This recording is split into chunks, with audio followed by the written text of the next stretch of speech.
네, 반갑습니다. DSA 김대영 원장입니다. 이번 영상은 해경 면접 준비생 분들을 위한 영상이에요. 해경 면접 준비생 분들을 위한 영상이고, 제가 이제 그 해양경찰 면접 준비생 분들, 뭐 공채 특채는 웬만한 해양경찰에 있는 특채는 전부 다 합격생을 배출했는데, 뭐 특임, 해양경찰 특공대죠. 특임, 전술, 그 다음에 구조 다 포함되고, 그 다음에 이제 대테러, 그 다음에 예전에 그 다음에 이제 기관, 항해,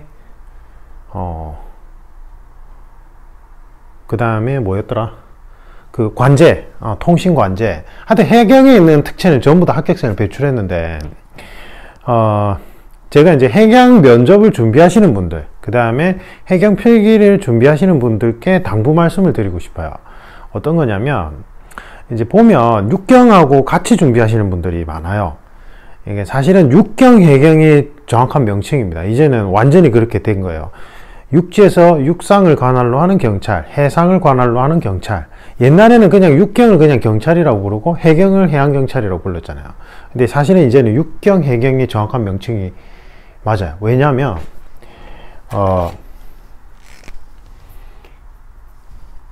해양 뭐가 만들어졌습니까?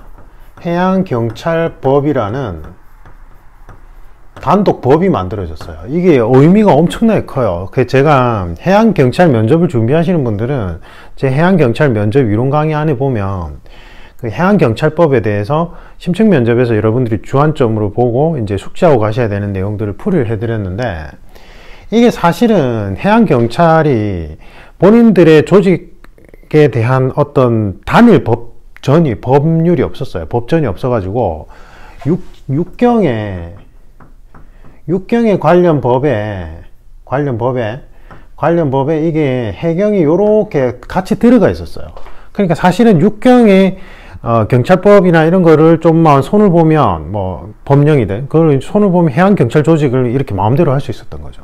그러니까 옛날에는 해양경찰 그 조직 수뇌부에 육경의 경찰대 출신자분들이나 간부부생 출신자, 그러니까 육경의 경찰 간부들이 위로 왔어요. 자기들끼리 뭔가 해먹는 느낌으로 온 거죠. 근데 이제 이게 해양경찰법이라는 단독법이 제정되면서 이제는 이게 완전히 분리가 된 거예요. 이제 이렇게 못 넘어와요. 넘어올 수가 없어요. 이게 의미하는 바가 엄청나게 커요. 이 단독법이 제정됐다는 게. 이렇게 되면 보세요. 이제 완전히 분리가 된 거거든요. 진짜 실질적으로, 그 다음에 법리적으로 완전히 분리가 돼서 이제는 해상 관할로 하는 경찰, 일반 사법 경찰은 무조건 해경이 관할하는 거고요. 그 다음에 육상을 관할하는 거는 육경이에요. 그러니까 이게 해양경찰 단독법이 없어놓으니까 예전에 대통령이 자신의 그 세월호 관련된 부분들 있잖아요. 그거 할 때 이제 해양경찰에 책임을 물어서 조직을 없앨 수 있었던 거예요. 이게 이 단독법이 없다 보니까. 근데 사실은 이제 그때 뭐 잘못을 하고 잘못을 안 하고를 떠나서 삼면이 바다로 둘러싸인 나라에서 해양경찰이 없다는 게 말이 안 돼요, 사실은. 예. 그래서 특히나 우리나라 같은 경우는 중국하고 일본하고 같이 맞닿아 있잖아요, 해상이. 그런 상황에서 해군이 활동을 할 수는 없단 말이에요. 그러면 이제 군사적 문제로 번지면서 심각해져요. 그렇기 때문에 해양경찰의 활동이 주가 돼야 되거든요, 바다에서는. 그리고 해양경찰 함정이 유사시에 전쟁이 발발했을 때는 전투함의 기능을 할 수 있게끔 변경할 수 있기 때문에 이제 주변 국가에 군사 자극을 하지 않으면서 자연스럽게 이제 나중에 유사시에 이제 전투력으로도 활용할 수 있기 때문에 해양경찰 조직은 점점 커질 수밖에 없어요. 갈수록 커질 수밖에 없어요. 이게 기본적으로. 그 다음에 단독법이 제정되면서 이제 해양경찰 조직에 이 간부진으로 올라갈 수 있는 사람들이 두 종류밖에 없죠. 간부 후보생이랑 순경 출신, 그 다음에 특채 출신. 공채, 특채, 순경 출신이나 간부 후보생 출신들. 해양경찰은 해양경찰대학교가 없죠. 근데 육경은 경찰대학교가 있잖아요. 그러니까 육경은 조직 규모가 크긴 크지만 경찰대 라인, 그 다음에 간부보생 라인, 그 다음에 변호사, 변시 특채 라인 각각이 이 좁은 병목 구조를 이루는 위에 상부를 다 장악하고 있기 때문에 이제 공채나 이렇게 순경이나 이런 특채로 들어가도 치고 올라갈 수가 없어요. 이게 한계점이 명확해요. 근데 해양경찰은 보세요. 이제는 조직 규모가 커질 일만 남았고, 그 다음에 경찰대학교가 없기 때문에 간부부생 출신 아니면 순경으로 이제 입직 경로가 상대적으로 적잖아요. 그러니까 이 순경 출신자분들이 위로 치고 올라갈 수 있는 이 가능성이 높아요, 이쪽이. 그리고 통일되면 끝장이죠. 통일되면 뭐 물론 이제 육경도 역할이 커지겠지만, 해양경찰 같은 경우에는 이제 러시아, 통일되면 러시아, 그 다음에 일본, 중국하고 다 맞닿아지기 때문에 해양경찰의 역할과 비중은 점점 더 커질 거예요. 지금은 조직 규모가 작단 말이에요.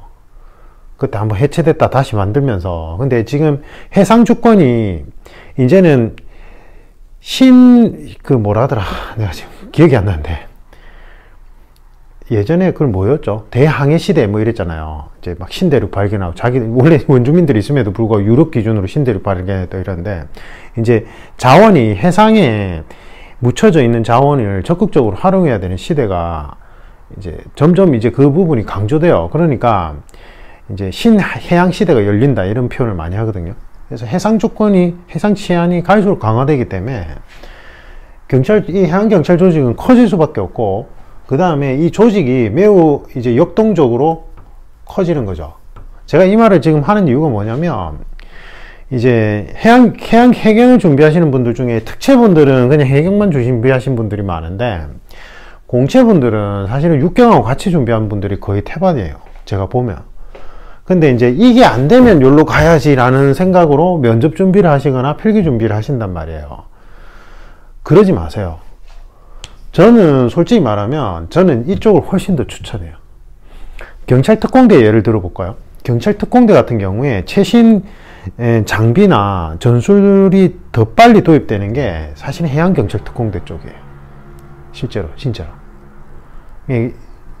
훨씬 더 역동적이고, 이제 이게 그 다음에 보세요. 해상을 관할로 한다는 건 어떤 의미냐면, 제가 이제 해양 정책 분석할 때 설명드리는데, 해상을 관할로 한다는 건 이게 해상은 육지와 다르게 접근성이 매우 떨어지기 때문에 항상 예측 시스템, 빅데이터를 활용한 예측 시스템을 활용해서 뭐 수사 같은 경우에는 첨단 수사 기법이 필요해요. 그리고 해상에서는 증거 유실이 육상보다는 훨씬 더 빠르게 이루어지잖아요. 그러니까 그 다음에 이제 구조 활동도 이제 빅데이터를 활용해서 예측하는 시스템으로 해야지만 원활하게 구조 활동을 할 수 있단 말이에요. 그래서 첨단 과학 기법, 4차 산업혁명과 관련해서 첨단 과학 기법이 점점 활용도가 여기보다는 훨씬 더 높아요. 해양경찰이. 그래서 저는 해양경찰의 비전에 대해서는 매우 높게 평가하고 있습니다. 진짜로. 이 공공기관 직렬 중에 저는 해경을 적극적으로 추천을 많이 하거든요. 적극적으로 추천 많이 해요. 그리고 지금은 들어가기가 쉬워요. 진짜 상대적으로. 근데 점점 어려워질 거예요. 그래서 지금 해경 필기를 준비하시는 분들은 해경 필기 준비하는데 해경으로서의 자부심을 가지고 열심히 필기를 준비하셨으면 좋겠고, 심층 면접을 앞두고 있는 분들은 여기에 대한 미련을 버리세요. 제가 이게 왜 중요하냐면 그게 알게 모르게 남아있어요. 면접장에 들어갈 때.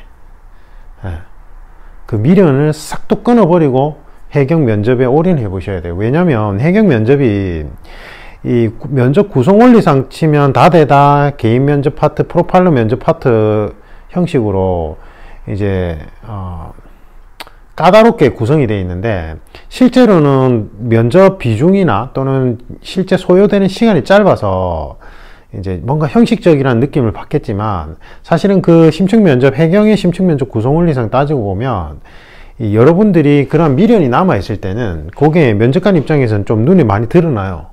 그 구성 원리상 그렇게 절차가 그렇게 돼 있어요. 정성평가 시험은 절차 규정을 어떻게 하느냐에 따라서 이 면접관도 교육을 안 받고 투입되더라도 어느 정도 뭔가 체크할 수 있는 것들이 있단 말이에요. 그래서 제가 당부 말씀드리고 싶은 거는 별거 아닌데, 제가 지금 길게 설명했지만 요지는 해양경찰 조직이 비전이 아주 높아요. 비전이 아주 높고, 여러분들이 나 육경하다가 안 돼서 해경하는 거야 라는 자격지심이나 자괴감을 빨리 버리셔야 돼요. 그 제가 볼 땐 전혀 쓸데없는 거예요. 진짜로. 옛날과 많이 달라졌어요. 그 다음에 일단은 수사기관이 수사권 조정으로 인해서 수사기관의 위상이 많이 높아졌어요. 많이. 어떤 퇴직한, 수사관으로 퇴직한 분들은 경찰이 실질적으로 일만 많아지고, 뭔가 실질적인 권한이 있네, 없네, 불만 섞인 얘기를 여기저기서 하는 것 같긴 한데, 절대 그렇지 않아요. 이게 상징성을 무시할 수 없단 말이에요, 우리가. 제일 대표적으로 지금 거대 로펌에서는 수사관 출신 변호사를 제1순위로 영입하고 있어요.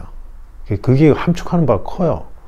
그러니까 어쨌든 그거는 중요한 게 아니고, 수사기관의 위상이 높아지고 있는데 이제 해양경찰은 해양경찰법이라는 단독법이 작년인가 통과가 되면서 이제 명실상부하게 해상관할로 하는 일반 사법경찰관이라는 독자적인 신분, 법리적인 부분까지 확보를 했기 때문에 조직이 커질 일만 남았고, 그 다음에 그 조직의 성격이 매우 역동적이고 이제 4차 산업혁명 기술을 빠르게 흡수해서 매우 첨단 기법을 활용한 경찰 조직으로 재탄생될 거예요.